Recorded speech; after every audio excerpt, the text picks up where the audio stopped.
امام رؤوف کے مزار کے مقدس زائرین کو سلام۔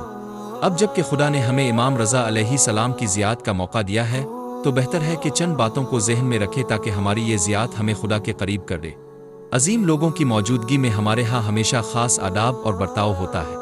اب ہم خدا کے حضور میں ہیں، اس لیے بہتر ہے کہ اس بات کا زیادہ خیال کریں۔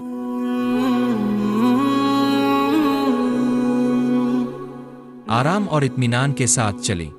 رب کے ساتھ ہماری گفتگو اور خدا سے ہماری دعا دل کی گہرائی کے ساتھ ہونی چاہیے۔ ہمیں اپنے ارد گرد کے لوگوں سے غیر ضروری بات کرنے اور زیارت کے دوران غیر ضروری افعال انجام دینے سے پرہیز کرنا چاہیے۔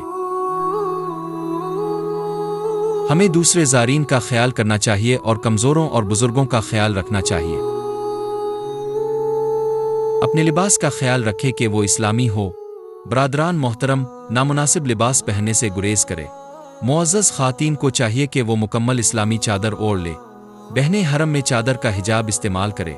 دوسرے زائرین کا احترام کرتے ہوئے ہمیں دھیمی اور پرسکون آواز میں قرآن، اذکار وغیرہ پڑھنا چاہیے۔ اپنی دعاؤں میں حضرت حجت اجل اللہ تعالی فرجہ شریف کے ظہور کی دعا کرنا نہ بھولی۔ تمام ضرورت مندوں کے لیے اور بالعموم اپنے تمام مذہبی بھائیوں اور بہنوں کے لیے دعا کرے۔ امام کی زیارت کے تمام خواہش مندوں کی نیابت میں زیارہ بجا لائی۔ امام رضا علیہ السلام کے عالی شان اور نورانی ذریح کے قریب انجام دینے والے بہترین اعمال، قرآن کریم کی تلاوت اور اس میں غور کرنا، زیارت نامہ پڑھنا اور ان میں غور کرنا اور حرم مطہر میں منعقد ہونے والے تبلیغی پروگراموں میں حصہ لے کر علم میں اضافہ کرنا ہے۔